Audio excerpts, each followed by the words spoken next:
जैसे कि मैंने पिछले अध्याय में बताया था, विट्ठल रुक्मिणी मंदिर में बस हम 5 लोग ही थे। गर्भगृह में पुजारी को छोड़ हम 3, गोपीनाथ लीला प्रभु, वैभव प्रभु और मैं। अभिषेक केवल मुझे अकेले को ही करना था। पुजारी ने पहले मुझे एक छोटे पात्र में गुनगुना शुद्ध जल दिया और कहा, यह विट्ठल जी के सर के ऊपर धार बांधकर अर्पण करो।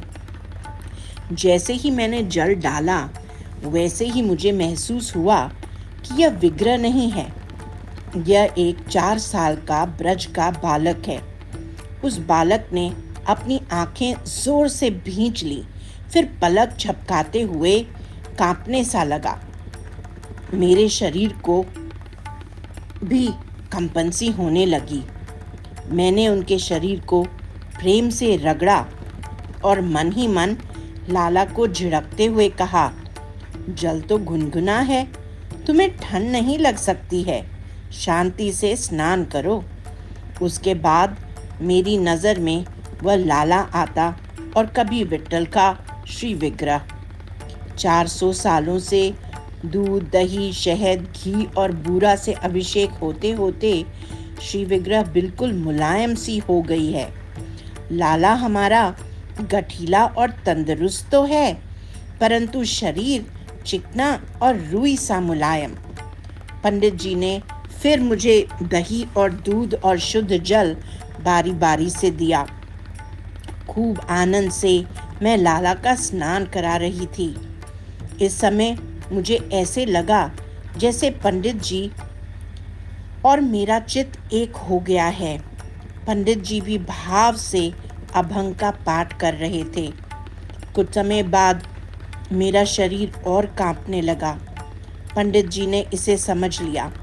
उन्होंने गोपीनाथ लीला प्रभु के पास रखी एक कुर्सी मंगा ली और मुझसे कहा, जब चाहो कुर्सी में बैठ लेना। मैं आनंद में डूब चुकी थी। शरीर को इस आनंद को सहना ही पड़ेगा। मैं विट्ठल से दूर नहीं जाऊंगी। साथ ही रुक्मिणी जी थी, उनको भी वैसे ही स्नान कराया। वह भी एक कोमल सी लाली महसूस हो रही थी। विग्रह तो श्याम रंग का है, पर मुझे दूध सी सफ़ेद लग रही थी। लाला तो नटखट है। स्नान करते समय पांव पटक पटक कर मुझ पर जल के छींटे भी उड़ा रहा था, पर लाली बिल्कुल सुकुमारी, कुछ गंभीर सी। रुक्मिणी जी के माथे से सिंदूर हटाया, प्रेम से उन्हें भी नहलाया, अंत में शंख से जल की धार से नहलाया। इस बीच 4 केले का भोग आरोगने के लिए उनके चरणों के पास रखा। सबसे दिव्य और रोमांचित करने वाला क्षण तो तब आया था जब अभिषेक का पहला जल और दूध डालने के बाद होठ पर ढेर सारा सफ़ेद माखन रखा। आहा, क्या दिव्य दृश्य और अनुभूति थी वह। उस दृश्य को मैंने अपने हृदय पटल पर सदा के लिए बसा लिया है।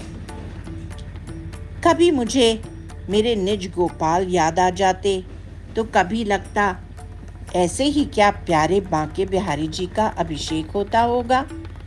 निशब्द रोमांच से भरी मैंने करीब 45 मिनट से 50 मिनट ऐसे ही सेवा करी। फिर पास रखी कुर्सी पर बैठकर उन्हें निहारती रही। चरणामृत भी मैंने ही बनाया। उन अर्पित केले, बूरा, शहद, घी और दही का मिश्रण बनाकर फिर सबको पात्र में उठाकर रखा। हाँ, अभिषेक शुरू करने से पहले जैसे ही चरण स्पर्श किए थे, सबसे पहले तुलसी जी अर्पण किया था। अब अंत में चंदन के साबुन से रगड़कर शुद्ध जल से नहलाया था। मेरी पहली सेवा हो गई थी। पंडित जी ने इत्र मार्जन किया और पोशाक धारण करवाया, फिर चंदन लगाया और हमें रुक्मिणी जी को सिंदूर लगाने के लिए बुलाया। सिंदूर उनके पूरे माथे पर लगाया जाता है। श्रृंगार की माला, चंदन की माला, मंगलसूत्र, यह सब मैंने धारण करवाया। जब हम सिंदूर लगा रहे थे तो पंडित जी ने बड़े प्रेम से कहा, आराम से पूरा समय लेकर सिंदूर लगाएं, कोई जल्दबाजी नहीं है। अभिषेक शुरू होने से पहले प्रियंका अपने दोनों पुत्रों के साथ आ गई थी। गर्भगृह में बस हम सब ही थे। ऐसा लग रहा था यह तो हमारे निज ठाकुर हैं। फूलों के सुंदर हार भी मैंने पहनाए और प्रियंका ने रुक्मणी जी को नथ धारण करवाई। लाइट बंद की गई और फिर दीपक की लौ में आरती हुई। उस समय का दृश्य अवर्णनीय है। फिर लाइट जलाई गई, दोबारा भोग अर्पण हुआ।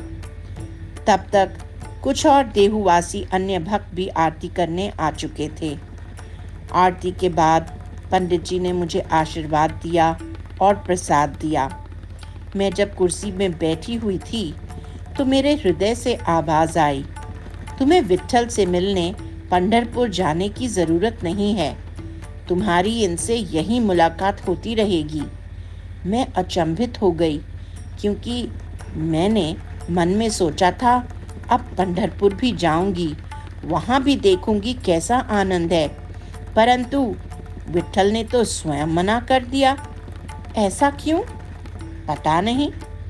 इसी समय मुझे हृदय से कुछ और भी सेवा करने की प्रेरणा मिली। वो तब जब मैं ब्रज लौट जाऊं तब मैंने पंडित जी से अपने हृदय की बात साझा करी। उन्होंने सहर्ष सेवा स्वीकार किया। इस तरह से उनकी अहेतु की कृपा से इनके मंगल दर्शन और सेवा का अद्भुत आनंद प्राप्त किया।